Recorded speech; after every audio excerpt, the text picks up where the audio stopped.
Assalamualaikum warahmatullahi wabarakatuh. Mari klik subscribe di channel ini dan aktifkan tanda loncengnya untuk mendapatkan update pemberitahuan di video berikutnya.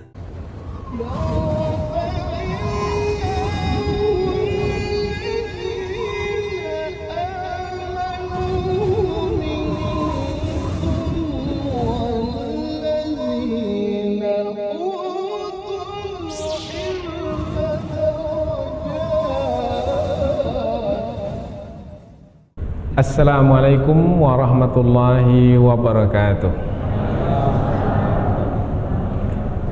Alhamdulillahi rabbil alamin wa bihi nasta'inu ala umurid dunya waddin, nasta'inuhu wa nastaghfiruh wa na'udzu billahi min shururi anfusina wa min sayyiati a'malina.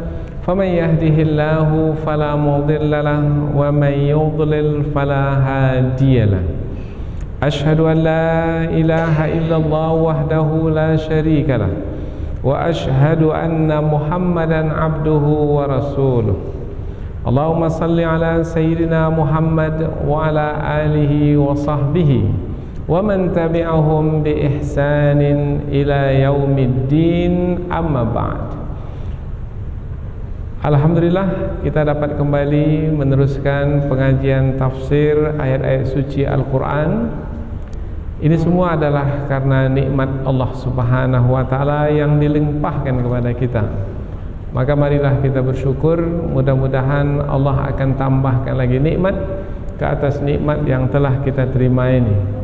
Kita bersyukur kepada Allah dengan mengucapkan Alhamdulillahi Rabbil Alamin. Kemudian tidak lupa pula bersalawat kepada Rasulullah, yaitu dengan mengucapkan Allahumma salli ala Sayyidina Muhammad wa ala ali Sayyidina Muhammad, dan bersalam kepada Rasulullah dengan mengucapkan Assalamu alayka ya Rasulullah. Karena salawat dan salam adalah yang diperintahkan kepada kita oleh Allah Subhanahu wa ta'ala sebagai membuktikan keimanan kita kepada Allah yang memerintahkan kita supaya bersalawat dan bersalam kepada Rasulullah. Ya ayyuhalladzina amanu sallu alaihi wa sallimu taslima. Alhamdulillah, kita dapat kembali meneruskan pengajian tafsir yang insyaallah kita akan teruskan kepada ayat yang ke-55, 56, 57 dan 58 dari surah Al-Anfal, yaitu masih lagi menerangkan tentang kisah yang berlaku pada perang Badar, yaitu antara Rasulullah dengan para sahabat. Ini kumpulan orang-orang beriman dengan kaum Quraisy, yaitu kelompok yang kafir kepada Allah, yang menyekutukan Allah.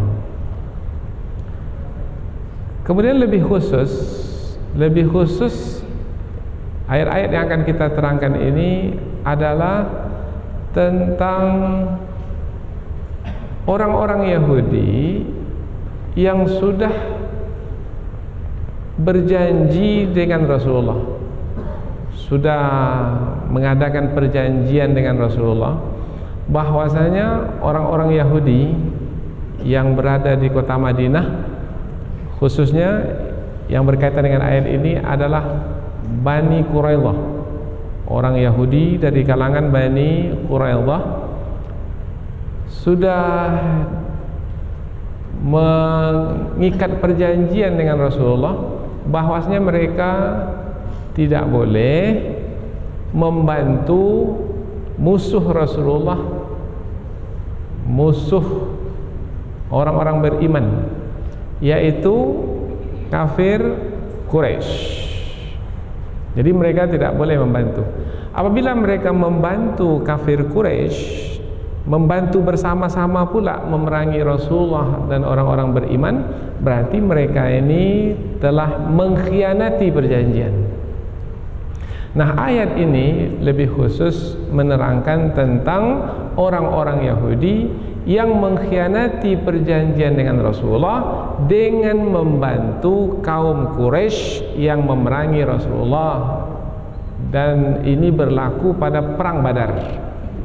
Jadi pada perang Badar itu, yaitu perang antara Rasulullah dan para sahabat melawan kaum Quraisy, kafir Quraisy. Rupanya dalam perang itu Banu Quraidah, yaitu dari kalangan orang-orang Yahudi yang sudah mengikat perjanjian dengan Rasulullah, membantu kaum Quraisy pula.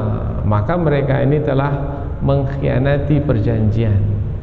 Nah, ayat yang akan kita pelajari ini menerangkan bahwasanya apabila sudah jelas mereka itu mengkhianati perjanjian, jelas mengkhianati perjanjian, maka diperbolehkan mereka itu untuk diperangi dan dibunuh.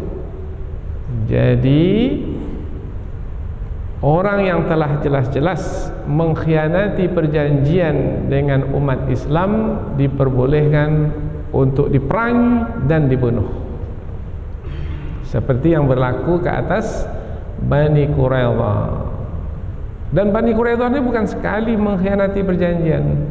Pada waktu perang Khandaq pun juga mengkhianati perjanjian. Jadi tabiat orang Yahudi itu suka mengkhianati perjanjian. Maka kalau pada hari ini masih ada juga dari pemimpin-pemimpin umat Islam itu yang masih percaya bahwasanya penyelesaian di Timur Tengah sana, penyelesaian untuk pembebasan Palestina itu adalah melalui perjanjian damai, itu omong kosong. Itu sia-sia saja. Sudah berapa kali perjanjian damai dan siapa yang mengingkarinya, yang mengkhianatinya? Orang-orang Yahudi. Karena memang sepanjang zaman dari dahulu hingga sekarang tabiat orang Yahudi itu adalah mengkhianati perjanjian. Lalu bagaimana penyelesaian dengan orang Yahudi yang telah mengkhianati perjanjian? Perangi, bunuh, tumpaskan sehabis-habisnya supaya orang-orang yang datang kemudian mendapat pelajaran, ada rasa takut untuk mengkhianati perjanjian dengan orang-orang beriman. Itu kalau sudah jelas-jelas mengkhianati perjanjian.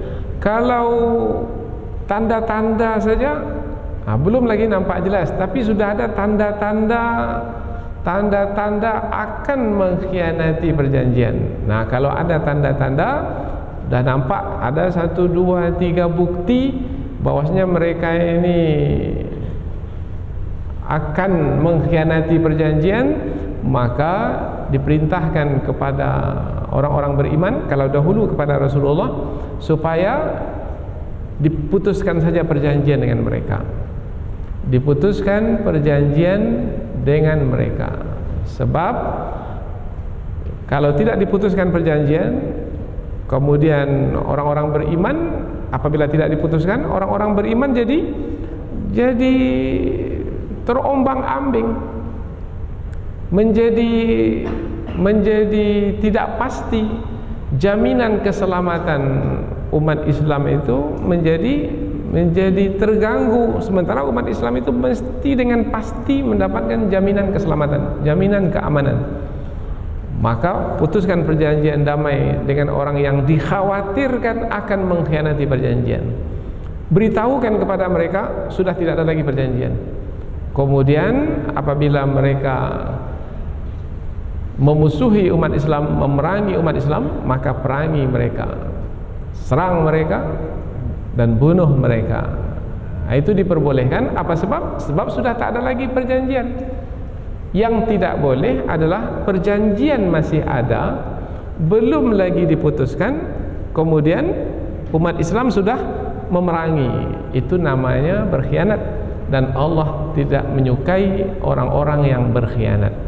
Inilah dia 4 ayat yang akan kita pelajari. Kita sudah sampaikan secara langsung dengan ringkas sebagai muqaddimah dari 4 ayat yang akan kita kaji pada kesempatan ini. Jadi masih ada kaitan dengan ayat-ayat sebelum ini? Ya, masih ada. Yaitu kaitannya adalah masih lagi berkaitan dengan perang Badar, tetapi lebih khusus menerangkan tentang tentang orang-orang Yahudi yang membantu orang-orang kafir, yaitu kaum Quraisy yang memerangi Rasul dalam perang Badar, yang mana mereka ini sudah mengkhianati perjanjian yang dibuat dengan Rasulullah sallallahu alaihi wasallam. Dan memang tabiat orang Yahudi adalah suka mengingkari perjanjian. Selanjutnya kita akan pindah ke tafsir ayat. Namun terlebih dahulu kita akan terjemahkan ayat ini secara harfiah, secara kata per kata, tujuannya supaya lebih dekat dengan ayat ini. Dan sebelum itu kita akan membacanya terlebih dahulu. Allah Subhanahu wa taala berfirman, A'udzubillahi minasyaitonirrajim. Bismillahirrahmanirrahim. Inna syarrad dawabbi 'indallahi alladzina kafaru fahum la yu'minun. Alladzina 'ahadta minhum thumma yanquduna 'ahdahum fi kulli marrah wa hum la yattaqun.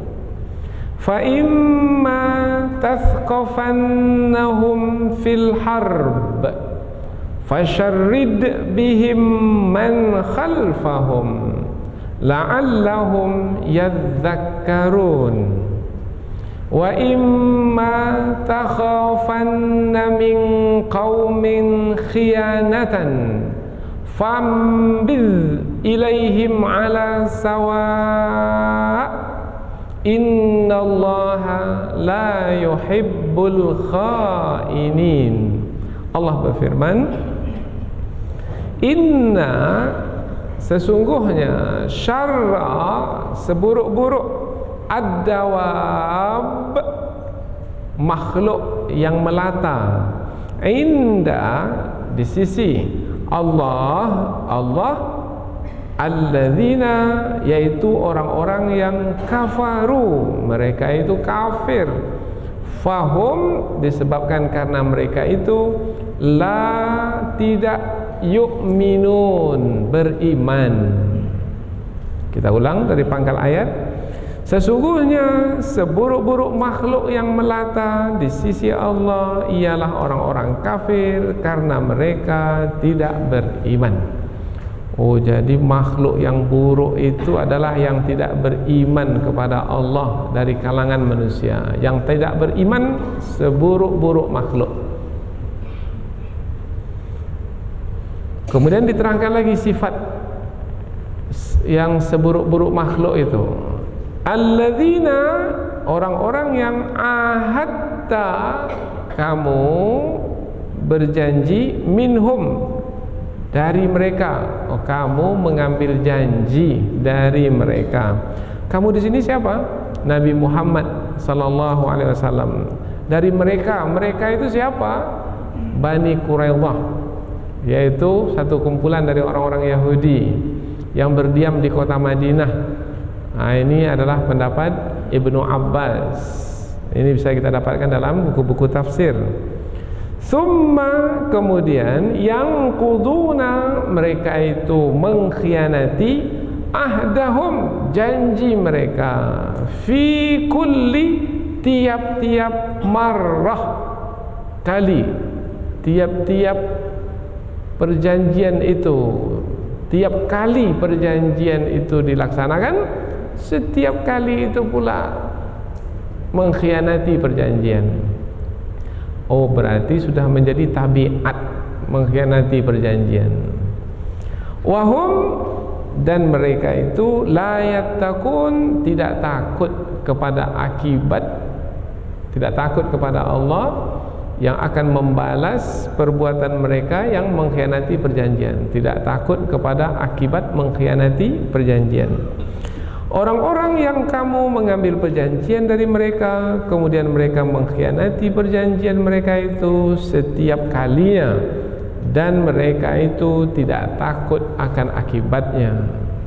Ayat berikutnya, fa imma, dan adapun Tasqaf, dan adapun jika kamu tasqafannahum, kamu mendapati mereka, bertemu dengan mereka, menjumpai mereka, fil harb, di medan perang. Oh, berarti mereka sudah memerangimu dan bertemu di medan perang. Fasyarrid, maka cerai-beraikanlah atau tumpaskanlah mereka, bihim, dengan mereka itu, yaitu dengan mereka itu kamu cerai-beraikan mereka, yang dengan mereka itu bisa mendatangkan rasa takut. Dengan mereka yang sudah ditumpaskan itu bisa mendatangkan rasa takut kepada man, siapa-siapa yang khalfahum, di belakang mereka, yang datang setelah itu. Jadi dengan menumpaskan mereka yang mengkhianati perjanjian itu, nanti orang-orang yang datang pada masa yang akan datang, yang berikutnya, akan menjadi takut untuk mengingkari atau mengkhianati perjanjian dengan orang-orang beriman. La'allahum, mudah-mudahan mereka yadzakkarun, mengambil pelajaran dari apa yang berlaku. Dan adapun jika kamu mendapati mereka di medan perang, maka cerai-beraikanlah mereka dengan menumpaskan mereka supaya menjadi peringatan atau bisa mendatangkan rasa takut kepada orang-orang yang datang selepas mereka, yang berada di belakang mereka, selepas mereka. Mudah-mudahan mereka mendapat pelajaran. Nanti kita akan terangkan dengan lebih terperinci apa yang dimaksudkan oleh ayat ini. Ayat berikutnya, wa imma takhafanna, wa imma, dan adapun jika kamu takhafanna, kamu khawatir, min qaumin, dari suatu kaum, khianatan, pengkhianatan mereka. Jadi kalau kamu khawatir, kalau tadi mereka mengkhianati, sudah jelas pengkhianatan mereka, perangi mereka. Tapi kalau kamu khawatir mereka akan melakukan pengkhianatan, khawatir saja baru hanya kekhawatiran karena sudah ada tanda-tanda. Fambil, maka putuskan perjanjian damai dengan mereka.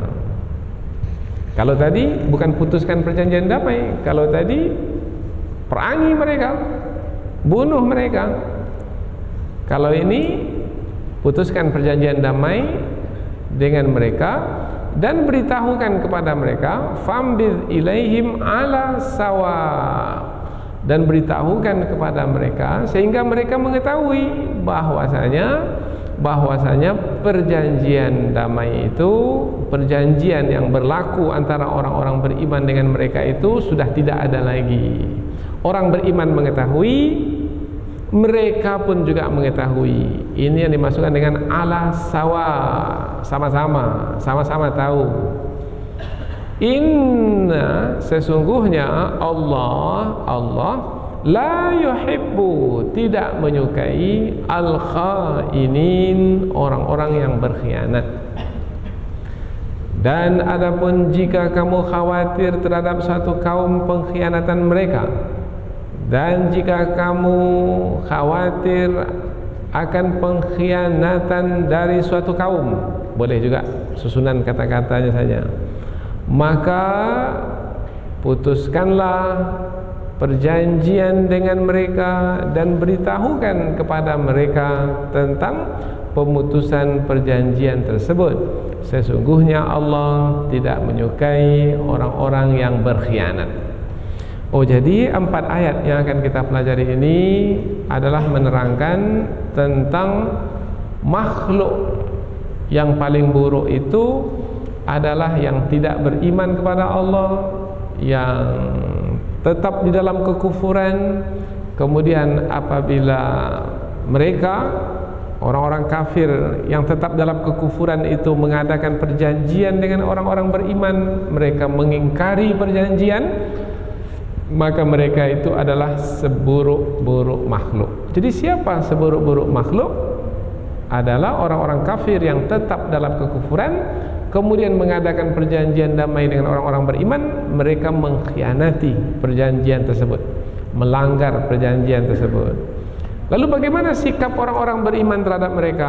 Ada dua sikap, yaitu sikap yang pertama, kalau mereka terang-terangan mengkhianati perjanjian, maka diperbolehkan untuk memerangi mereka, membunuh mereka. Kemudian apabila tidak didapati pengkhianatan itu secara terang-terangan, tapi sudah ada tanda-tanda mereka itu akan mengkhianati, maka lebih baik putuskan perjanjian damai dengan mereka. Kemudian apabila mereka sudah tidak lagi berada dalam perjanjian, tidak berjanji lagi dengan orang-orang beriman, kemudian didapati mereka itu telah mengancam keselamatan dan keamanan orang-orang beriman, maka diperbolehkan orang-orang beriman untuk memerangi mereka. Apa sebab? Menjaga kemaslahatan umat Islam itu adalah diutamakan. Menjaga keamanan masyarakat Islam itu adalah yang diutamakan. Kemudian juga untuk menjaga kehormatan dan kemuliaan agama Islam. Jadi agama itu perlu ditinggikan, dimuliakan, diagungkan, dan jangan sampai orang-orang kafir itu mencemari keagungan dan kemuliaan agama Allah Subhanahu wa taala. Inilah dia 4 ayat yang akan kita pelajari, dan sekarang kita akan pindah ke tafsir ayat, yaitu penjelasan yang lebih panjang dari ayat. Allah Subhanahu wa taala berfirman di ayat yang ke-55.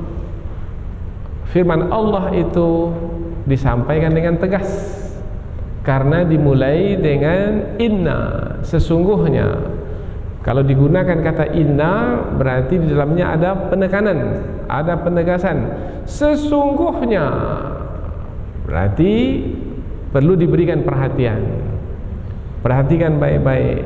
Syarrad dawabi, seburuk-buruk makhluk. Oh, berarti Allah menerangkan tentang makhluk yang buruk, yang sangat buruk sekali. Kemudian siapa yang dimasukkan? Makhluk yang mana yang dimasukkan? Yang dimasukkan adalah manusia. Karena nanti Allah menyebutnya alladzina kafaru, yaitu orang-orang kafir. Fahum la yu'minun, karena mereka itu adalah orang-orang yang tidak mau beriman, yang tetap dalam kekufuran. Mereka itu adalah seburuk-buruk makhluk.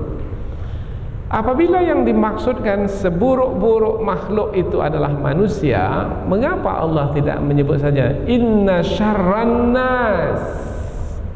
Mengapa pula inna syarra ad-dawab? Ad-dawab itu adalah jamak dari dabbah.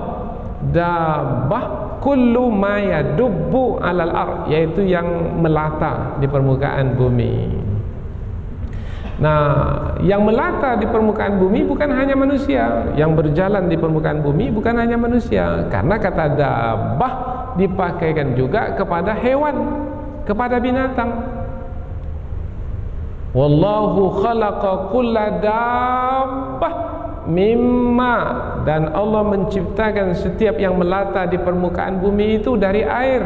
Faminhum man yamshi ala batnih, dan ada di antara yang melata itu dia berjalan di atas perutnya seperti ular. Karena disebut ular, yang melata adalah ular juga, berarti bukan hanya manusia. Oh, berarti kata dabbah ini dipakaikan kepada manusia dan juga dipakaikan kepada hewan, kepada binatang. Maka ketika Allah menyebut sesungguhnya seburuk-buruk makhluk, Allah tidak menggunakan kata manusia. Seburuk-buruk makhluk bermakna di sini ada isyarat. Ketika manusia itu tidak beriman kepada Allah, maka jatuhlah kedudukan manusia, tidak lagi berharga, bernilai. Kalau disebut manusia masih ada harga, masih ada nilai. Tapi dijatuhkan kedudukannya, jatuh kepada kedudukan hewan. Bahkan Allah menggunakan perkataan syarra, seburuk-buruk, bermakna lebih buruk lagi dari hewan, dari binatang. Jadi manusia akan mendapatkan keagungan apabila manusia itu beriman kepada Allah. Ketika manusia itu memilih kekufuran, maka hilanglah keagungan, hilanglah kemuliaan dari dirinya, dan jatuhlah kedudukannya lebih buruk dari haiwan, lebih buruk dari binatang. Maka digunakanlah kata ad-dawab untuk menerangkan buruknya memilih kekufuran itu. Manusia yang memilih kekufuran lebih buruk dari binatang yang melata. Lebih buruk lagi. Mengapa lebih buruk? Sebab apabila binatang itu melata, karena binatang itu diberi oleh Allah fitrah. Setiap binatang yang diberi fitrah itu, dia akan menjalani hidup dengan fitrahnya yang memang Allah tetapkan ke atas binatang tersebut. Apabila binatang itu menjalani hidupnya dengan fitrahnya, binatang tak punya akal. Apabila binatang itu, makhluk yang melata itu, menjalani hidupnya dengan fitrah yang Allah berikan, maka binatang itu tidak akan keluar dari fitrahnya. Memang seperti itulah fitrahnya. Fitrahnya hewan, umpamanya ular, seperti itu. Biawak, seperti itu. Harimau, seperti itu. Apabila memang seperti fitrah yang memang telah ditetapkan oleh Allah, maka itu adalah kebaikan pada hewan tersebut, karena sesuai dengan fitrahnya. Manusia pula diciptakan oleh Allah, apabila sesuai dengan fitrahnya, dia beriman kepada Allah. Tapi manusia pula apabila memilih kekufuran, bermakna ia telah menyalahi fitrahnya. Ketika sesuai dengan fitrah, ada kebaikan di dalamnya. Ketika menyalahi fitrah, disitulah ada keburukan. Disitulah letaknya manusia itu lebih buruk dari binatang yang melata, karena sudah menyalahi fitrahnya. Karena fitrah manusia beriman kepada Allah. Ini pula manusia memilih kekufuran. Manusia yang memilih kekufuran, yang telah keluar dari fitrahnya, yang telah menyalahi fitrahnya, lebih buruk dari binatang yang melata. Sebab binatang yang melata itu, apapun bentuk jenis binatangnya, tidak ada yang keluar dari fitrahnya. Inna syarrad dawabi, sesungguhnya seburuk-buruk makhluk yang melata di permukaan bumi, indallah, di sisi Allah, alladzina kafaru, orang-orang kafir. Orang-orang kafir, manusia yang memilih kekufuran, fahum la yu'minun, karena mereka itu fahum, mereka itu la yu'minun, tidak mau beriman. Karena di sini fiil mudhari, yu'minun, bermakna mereka tidak mau beriman, berarti mereka tetap dalam kekufuran. Yang tetap terus dalam kekufuran, tak juga mau beriman, mereka itu adalah seburuk-buruk makhluk yang melata di permukaan bumi. Meskipun mukanya cantik, wajahnya tampan, badannya segak, gagah perkasa, meskipun demikian pandai bercakap, otaknya pintar, tetapi tidak beriman dan tetap terus dalam kekufuran, seburuk-buruk makhluk. Maka jangan terpedaya pula mau menjadikannya sebagai suami lah. Itu seburuk-buruk makhluk. Karena pada hari ini ada juga yang mengatakan tak apa-apa, kawin antar agama tidak boleh, haram hukumnya di dalam Islam berumah tangga dengan yang tidak seagama dengan kita. Meskipun orang-orang musyrik itu, orang-orang kafir itu mengkagumkanmu, wajahnya tampan, keturunan bangsawan, hartanya banyak, tapi hukumnya adalah haram. Apa sebab? Sebab mereka itu seburuk-buruk makhluk ini bukan dari manusia, ini perkataan bukan dari ustadz ini perkataan dari Allah langsung. Sesungguhnya seburuk-buruk makhluk yang melata di permukaan bumi, digunakan kata melata sehingga hilanglah nilai manusia yang mulia itu apabila tidak beriman kepada Allah, tetap memilih kekufuran. Maka pastikan untuk menyampaikan ajaran agama kepada anak-anak kita mulai dari kecil lagi, supaya anak kita ini terus beriman sampai ia meninggal dunia. Ada kemungkinan dari kalangan orang-orang yang beragama Islam itu keluar dari agama Islam. Oh ada, karena misionaris terlalu hebat pada hari ini dengan harta benda, bahkan juga dengan perkawinan dengan berbagai macam cara, sehingga banyak dari kalangan umat Islam itu yang murtad dari agama, yang keluar dari agama Islam. Itu adalah kerugian yang nyata. Itu adalah malapetaka. Itu adalah, kata yang lebih dahsyat lagi, itu adalah bencana. Dan itu adalah keburukan yang nyata. Maka mesti peduli. Pertama kali yang mesti kita perhatikan dari anak-anak kita yang membesar bersama kita adalah agamanya. Agama itu penting ditanam. Maka dari awal lagi, lahir saja anak, azankan, iqamahkan di telinganya. Kemudian terus dekatkan ia dengan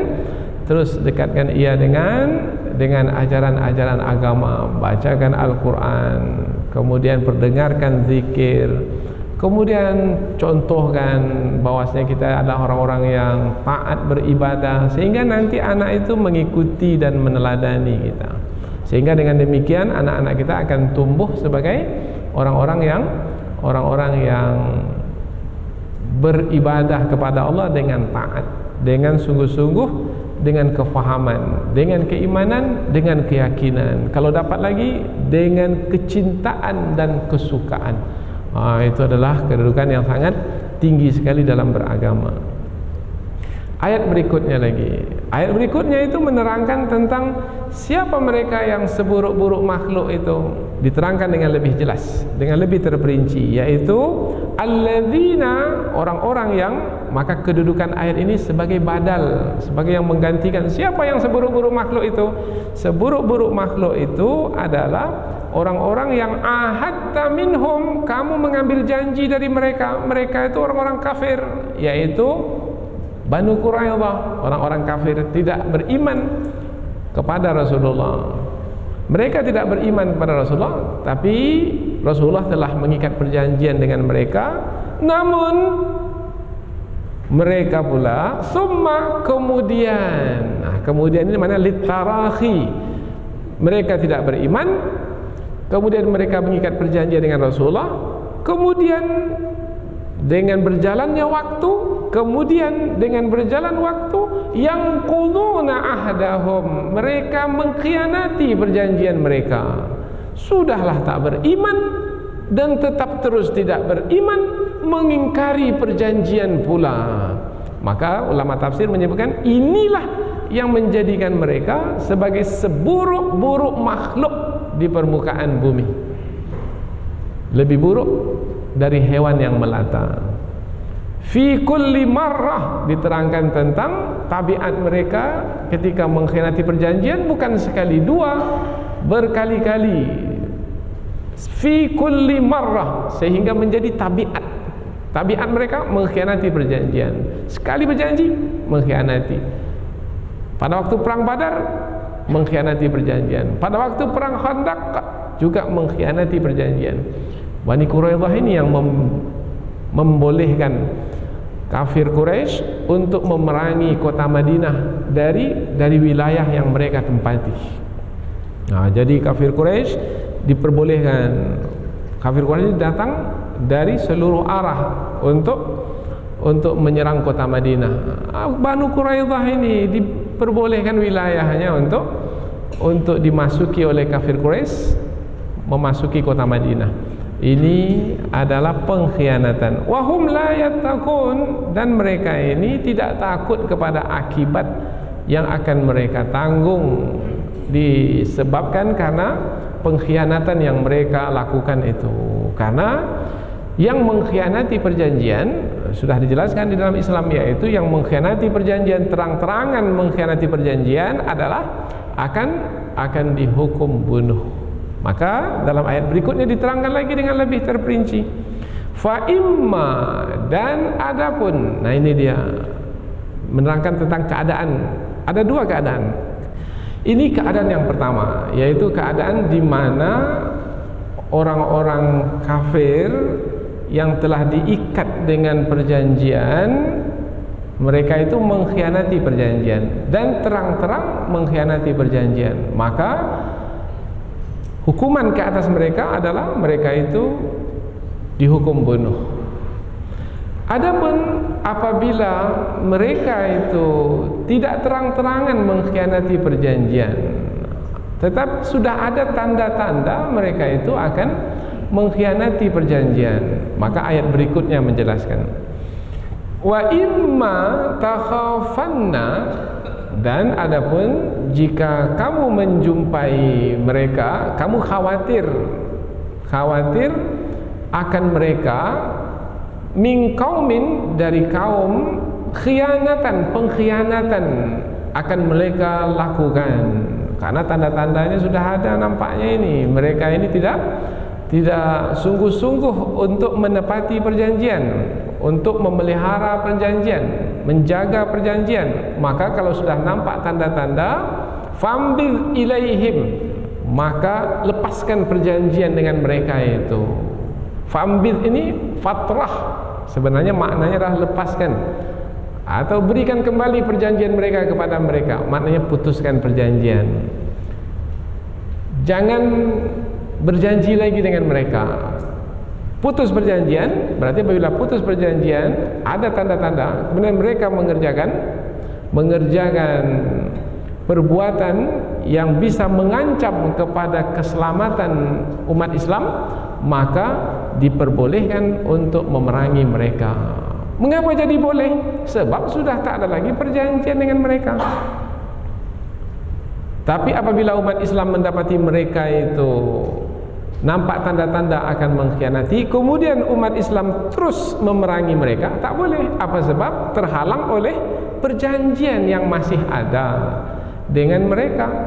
Dan itu bisa jadi mereka mendapat alasan bahwasanya umat Islam telah memerangi mereka, padahal ada perjanjian yang telah disepakati. Jadi supaya tidak ada alasan itu muncul nantinya, maka putuskan perjanjian dengan mereka yang sudah ada tanda-tanda untuk mengkhianati perjanjian, sehingga apabila berlaku nanti kejadian yang bisa mengancam umat Islam, kemudian umat Islam terus memerangi mereka, maka tidak lagi dipersalahkan umat Islam, karena memang tidak ada lagi perjanjian di antara umat Islam dengan mereka. Fambil ilaihim, maka lepaskanlah perjanjian dengan mereka. Ala sawa, mana ala sawa, sama-sama maknanya umat Islam mengetahui, mereka pun juga mengetahui bahwasanya tidak ada lagi perjanjian. Jadi jangan melepaskan perjanjian sembunyi-sembunyi. Kita lepaskan saja perjanjian, tapi jangan beritahukan kepada mereka. Oh tidak. Jadi kedua belah pihak yang berjanji, umat Islam tahu bahwasanya tidak ada lagi perjanjian, kemudian diberitahukan juga kepada orang-orang kafir itu bahwasanya tidak ada lagi perjanjian.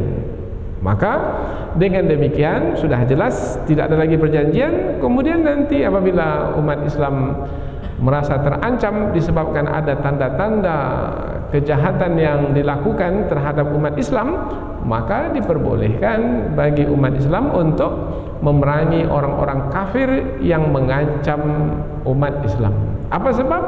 Sebab umat Islam mestilah berada dalam keadaan aman, dalam keadaan selamat, karena itulah dia yang akan menjadikan yang akan menjadikan umat itu sempurna menjalankan agama. Kalau dalam ancaman tak sempurna menjalankan agama, nanti akan takut-takut pergi ke masjid untuk mendirikan salat, nanti akan takut-takut pergi berjalan atau melakukan perjalanan dari satu tempat ke tempat lain, apalagi ke tanah suci untuk mengerjakan haji.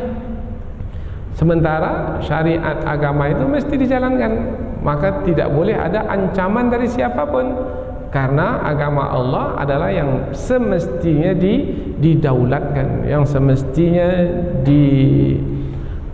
diperkasakan, sehingga tidak ada sesiapa yang berani untuk mengganggu. Tidak mengganggu umat Islam dan tidak pula mencemari agama Islam, karena agama Islam adalah agama Allah yang Allah turunkan untuk dihormati, dan tidak ada siapa yang diperbolehkan untuk mencemarinya.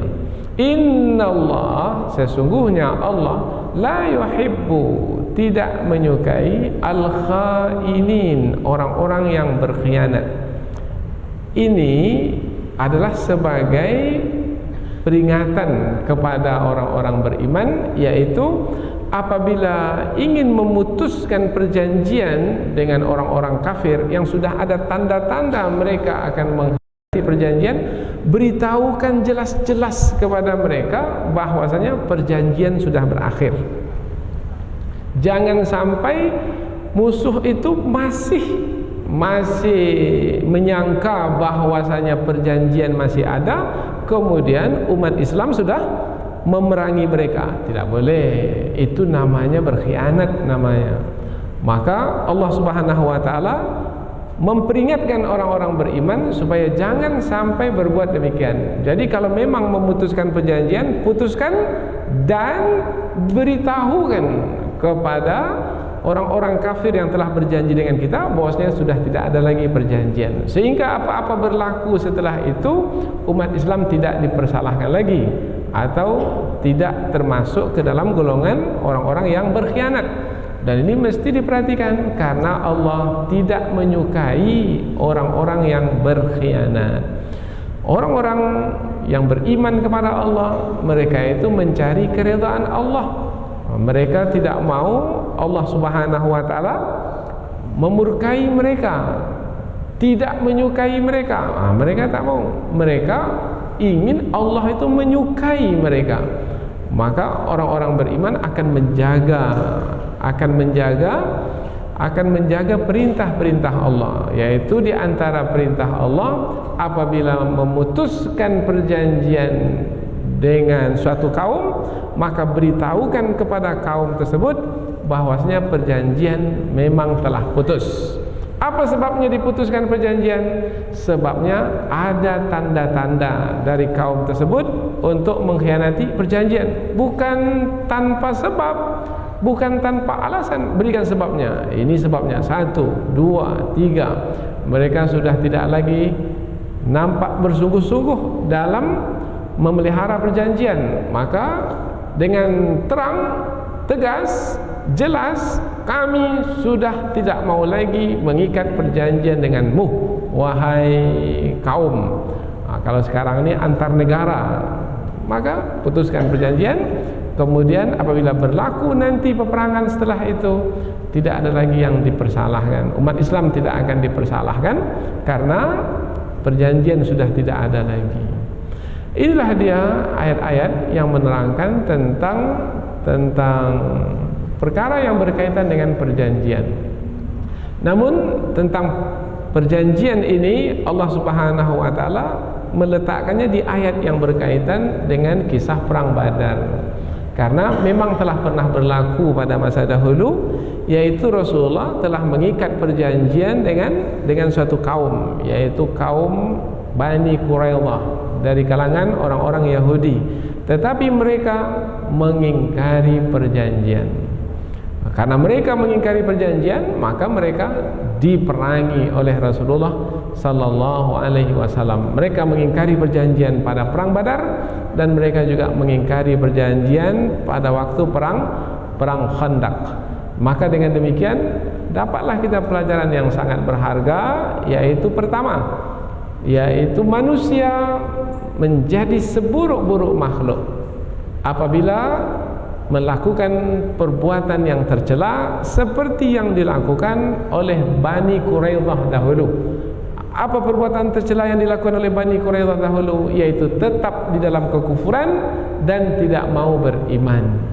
Semestinya orang-orang Yahudi itu segera beriman kepada Rasulullah karena mereka mengetahui sifat-sifat Rasulullah. Mereka orang-orang Yahudi itu ahlul kitab. Mereka itu memiliki Alkitab, memiliki kitab Taurat. Di dalam kitab Taurat itu tertulis tentang nama Nabi Muhammad, tentang sifat Nabi Muhammad. Maktuban indahum fit Taurati wal Injil, tertulis jelas dalam kitab Taurat dan Injil. Semestinya mereka beriman kepada Rasulullah. Tapi orang Yahudi ini tetap juga tidak mau beriman, tetap dalam kekufuran. Kemudian karena mereka tetap dalam kekufuran, mereka berada di Madinah. Rasulullah dan orang-orang beriman juga di Madinah. Rasulullah dan orang-orang beriman dengan para sahabat menghadapi musuh dari luar, yaitu kaum Quraisy dari Mekah. Maka Rasulullah tidak ingin terbagi perhatian, maka Rasulullah membuat perjanjian dengan Bani Quraidah, yaitu perjanjiannya tidak boleh perang memerangi. Kemudian Bani Quraidah tidak boleh membantu musuh yang memerangi umat Islam dan umat Islam memerangi mereka, yaitu kaum Quraisy. Rupanya pula Bani Quraidah ini tidak menepati perjanjian, malah mengkhianati perjanjian. Nah, mereka ini menjadi seburuk-buruk makhluk. Jadi ayat ini dimulai dengan pernyataan dari Allah secara tegas, seburuk-buruk makhluk adalah yang tetap tidak mau beriman, yang tetap dalam kekufuran dan mengkhianati perjanjian, dan setiap kali berjanji mengkhianatinya. Ini adalah seburuk-buruk makhluk.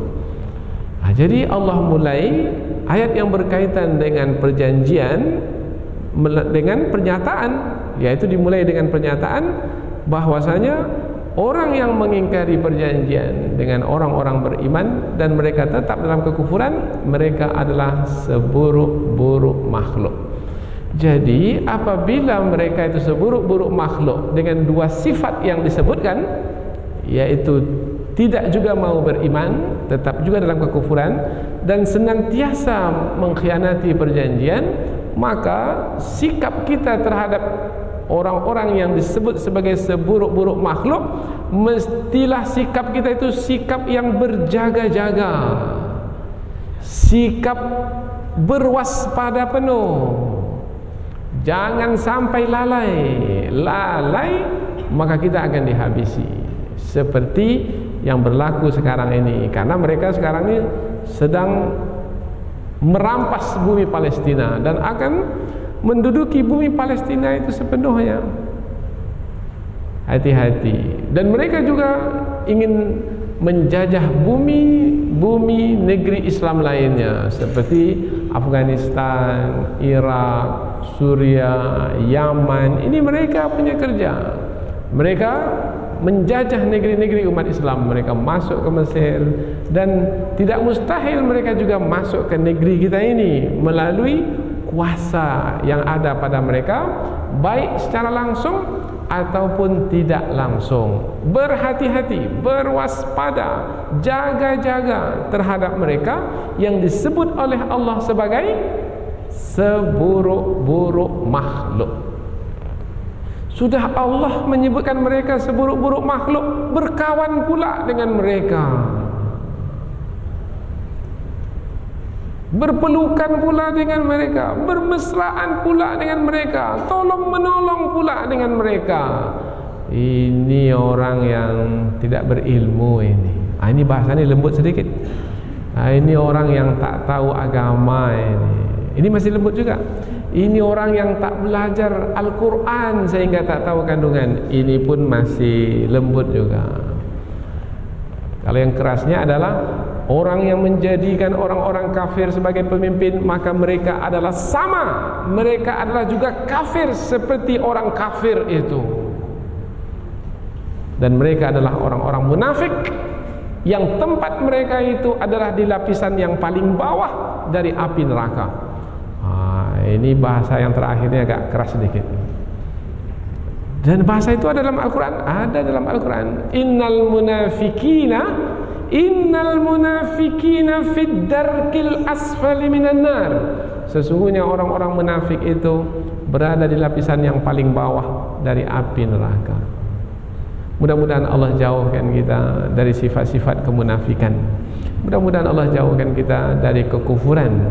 Allah jauhkan dari sifat mengkhianati perjanjian, supaya kita terselamat dari gelaran yang disebut dalam ayat ini sebagai seburuk-buruk makhluk. Mudah-mudahan apa yang kita pelajari ini ada manfaatnya insyaallah. Subhanakallahumma wa bihamdika asyhadu an la ilaha illa anta wa astaghfiruka wa atubu ilaihi. Wassalamualaikum warahmatullahi wabarakatuh.